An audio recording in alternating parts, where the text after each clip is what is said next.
Hola, un gusto saludarlos. En este micro video vamos a tratar el tema de secuenciación. Empezaremos a resolver ya programas utilizando estructuras secuenciales. Estos conceptos los vamos a plasmar en el siguiente problema. El problema que he traído es elaborar un algoritmo para calcular e imprimir el sueldo de un empleado. Vamos a desarrollar el algoritmo como también el programa en Java. Vamos a analizar las dos partes. Vamos a tomar como base el algoritmo para luego llegar a nuestro programa ya codificado. No está de más recordarles las bases que debemos tener presente para poder resolver un problema. Empezamos con una fase de definición del problema, que sería calcular el sueldo de un empleado. La fase de análisis, en el cual analizamos las salidas, las entradas que disponemos y el proceso que vamos a seguir. El proceso que vamos a seguir sería a través de esta fórmula: sueldo es igual a horas trabajadas por cuota por hora. Ahora, lo que viene a continuación es la forma como se ha resuelto este problema, primero utilizando mini especificaciones y luego pseudocódigo. Mini especificaciones que ustedes ya lo habrán estudiado en la materia de lógica de programación. La idea de esto de aquí es para que observen que lo que acaban de estudiar o que estudiaron en lógica de programación no se desvincula de lo que vamos a hacer en nuestra materia, que es resolver problemas con pseudocódigo. Entonces vamos a utilizar eso como referencia para los problemas que se tengan que resolver. Esta fase es la de diseño.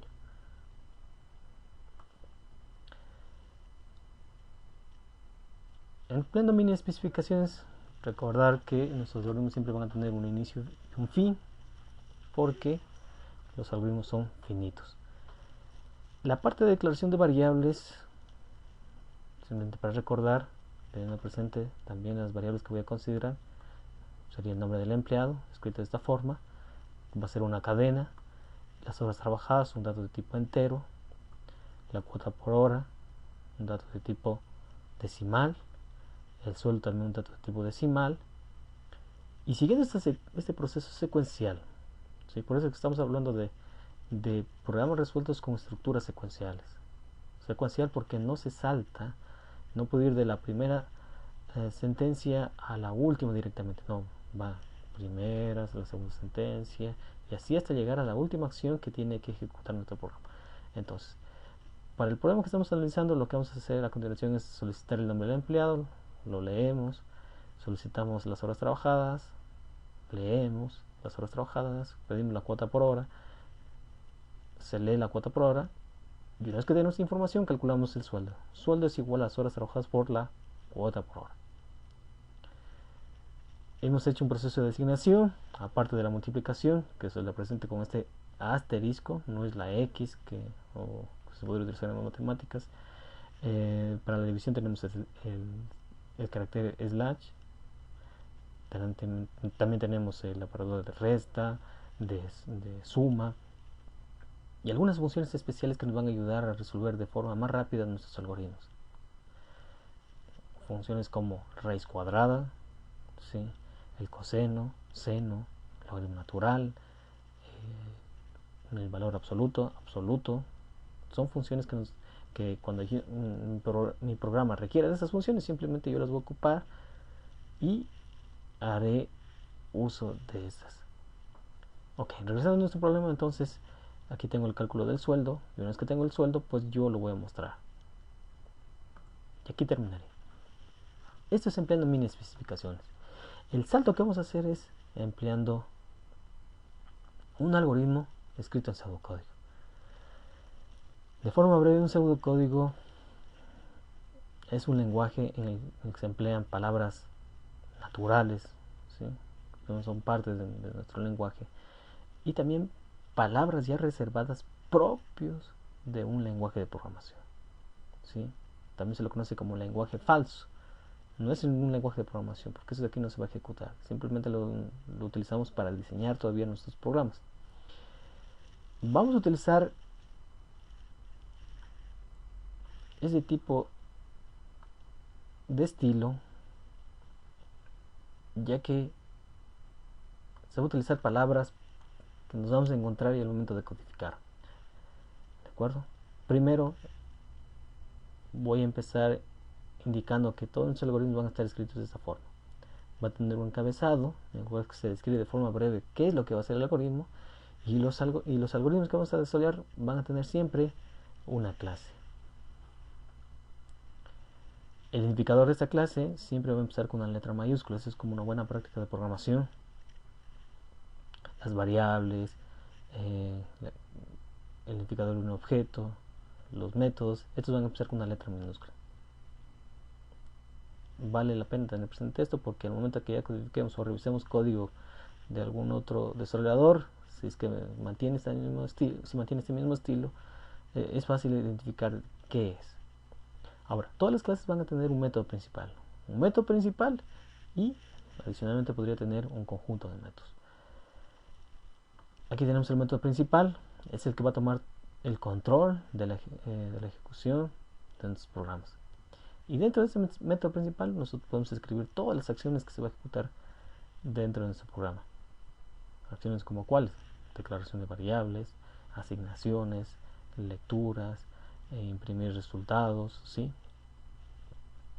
Entonces veamos estas declaraciones. Puedo tener declaraciones de variables o constantes. Las variables siempre van a estar acompañadas, al menos que las vayamos a definir, siempre van a estar acompañadas de un tipo de dato. Tenemos aquí el identificador y separado por otros dos puntos el tipo de dato. En este caso es cadena. Tenemos datos de tipo cadena, de tipo real, de tipo entero, booleano,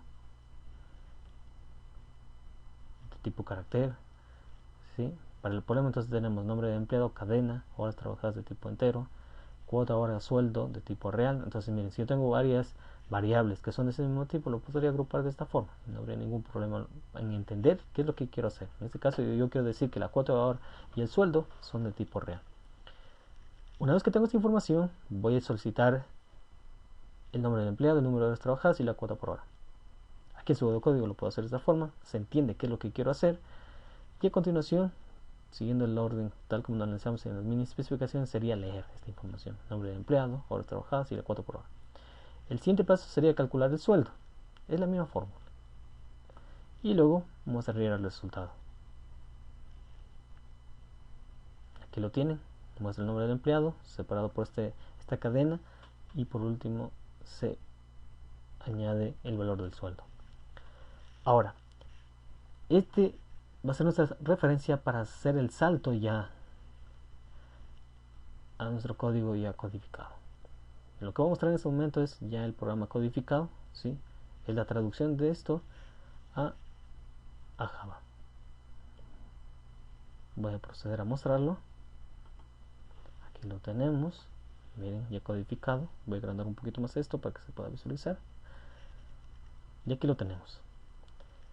Si ustedes recuerdan la clase, ¿cómo se llamaba? Era empleado.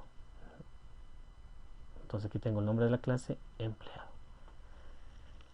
Ahora, Java lo que nos provee es un carro estándar, ¿sí? Con 4 llantas, 4 ventanas, con lo básico, ¿sí?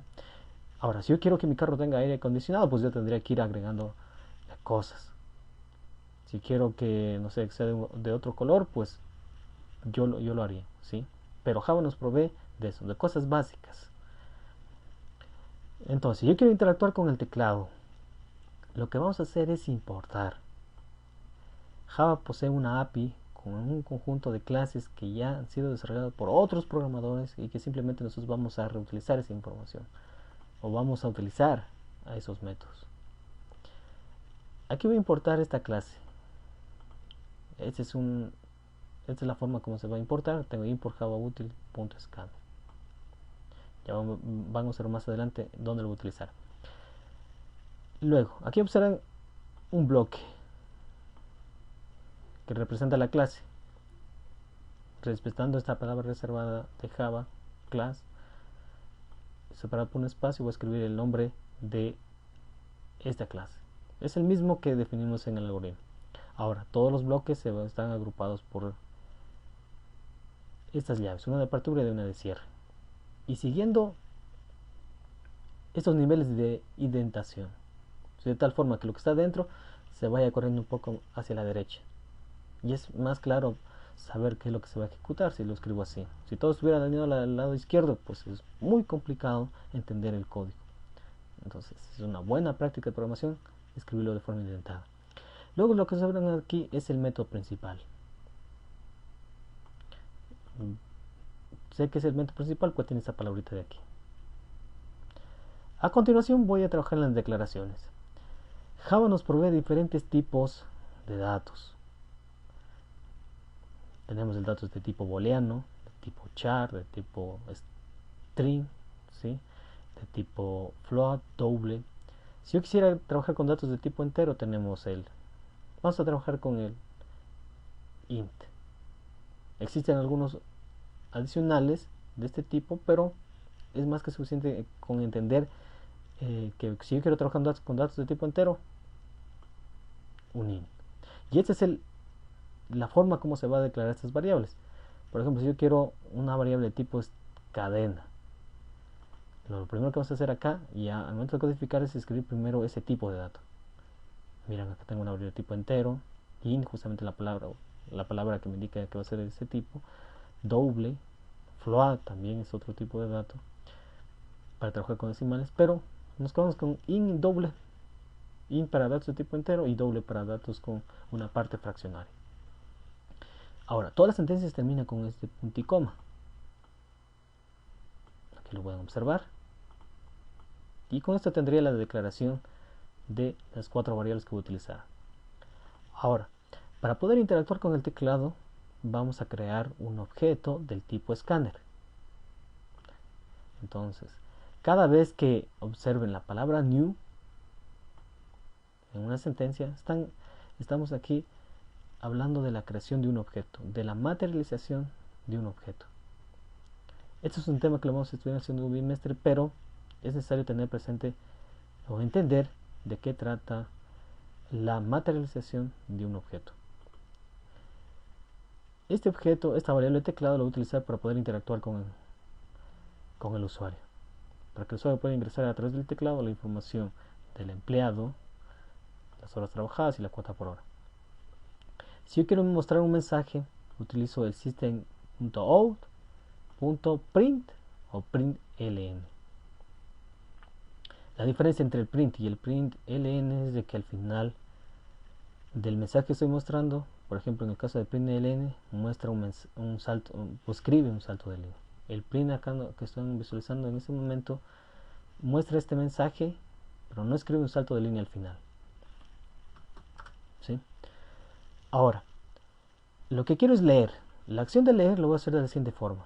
Nombre empleado, y aquí le voy a decir que va a ser igual a lo que se capture desde el teclado, en este caso empleando el método nextLine. El método nextLine sirve para leer una cadena, leer una línea. ¿Sí? Todo lo que escriban se va a asignar a esta variable, pero lo va a reconocer como si fuera cadena. Luego voy a pedir el número de horas trabajadas. Las horas trabajadas recuerden que es del tipo entero. Entonces acá tiene un método especial este objeto. Es el nextIn que me va a permitir leer esto de aquí. Luego voy a pedir la cuota por hora. La cuota por hora, recuerden que es un dato de tipo doble. Entonces aquí debería escribir, voy a corregir esta parte de aquí, sería next doble. Lo anterior era si fuera cuota hora del tipo float. ¿Sí? Luego calculamos el sueldo. Miren, es similar. Sueldo es igual a horas trabajadas por la cuota por hora, considerando que al final debo escribir un punto y coma. Todas las sentencias se escriben al final un punto y coma. Y por último voy a mostrar el resultado. Aquí lo tenemos, system.out.println. Recuerden que el ln lo que hace es mostrar al final de toda esta cadena que se va a generar aquí va a escribir un salto de línea. Entonces, Java nos dio un carro básico. Lo que acabo de hacer es crear un carro personalizado o un programa personalizado utilizando algunos recursos que ya vienen en Java. He utilizado la clase Scanner, ¿sí? Previamente importándola. Aquí lo tenemos. Y lo que voy a hacer, simplemente como demostración y para terminar ya este micro video, es ejecutar el programa. Damos clic derecho. Esta es una forma de hacerlo. Doy clic derecho en el archivo que lo tengo en mi proyecto. Espero que aparezca la ventana de resultado. ¿Sí? Esta ventanita de ejecución.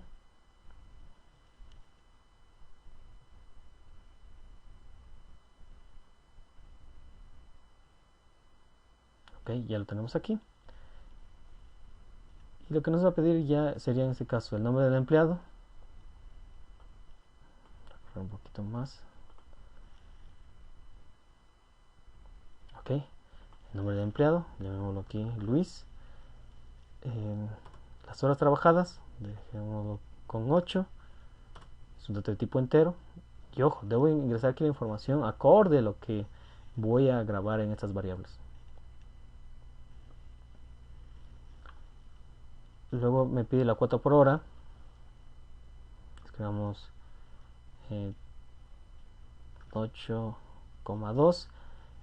El separador decimal que van a utilizar acá al momento de ejecutar, ojo, al momento de ejecutar, no de codificar. Al momento de codificar, si es que van a escribir este separador decimal, siempre va a ser el punto, pero acá al momento de ejecutar podría ser la coma o el punto dependiendo de la configuración regional de su computadora.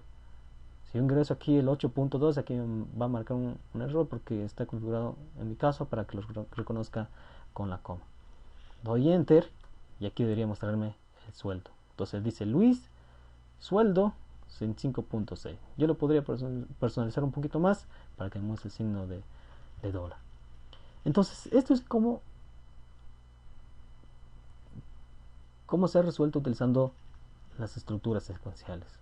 No se ha alterado el orden de cómo se va ejecutando cada una de esas sentencias. Empiezo, por ejemplo, por la línea 9, luego pasaría por la línea 11, luego el 13 y así de forma secuencial hasta llegar a mostrar el resultado.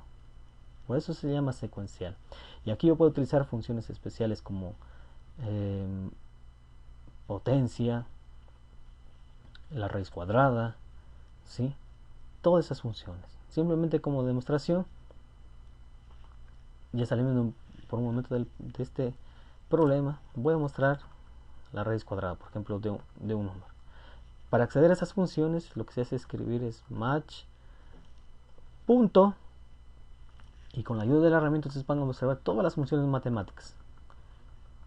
¿Sí? Aquí lo tienen. Puedo utilizar la función POW. POW. Bueno, aquí se me agregó. Esto está de más. Ya, POW. Escribamos 2 elevado al cubo. Miren. Para que funcione esta función necesito la base y el exponente. También tengo la función sqrt que representa la raíz cuadrada, la función sin, la función cos. ¿De acuerdo? Si yo quisiera obtener la raíz quinta de 4, por ejemplo, sería 4 y aquí 1 dividido por 5. No existe una función especial para obtener raíces quinta. Para raíz cuadrada sí, sqrt. Pero si yo quisiera obtener de una raíz con un índice más elevado, sería así. Hay que considerar aquí la parte matemática para hacer eso aquí. Pero hay que tener mucho cuidado con eso de aquí. En la mayor parte de lenguajes de programación, como Java, C o C++, si yo divido dos números enteros, lo que voy a obtener es otro número entero. Entonces no debería esperar que 1/5 me vaya a devolver un número decimal. No, aquí lo que me va a devolver es 0. 4 elevado a 0 pues sería 1. Entonces, para que tenga sentido lo que yo quiero hacer, que es obtener la raíz quinta de 4, debería ser 1 de estos real. Ya sea el numerador o el denominador del exponente que estoy enviando a esta función potencia. Bueno, esto es de forma breve cómo se han empleado las estructuras secuenciales. Muchas gracias.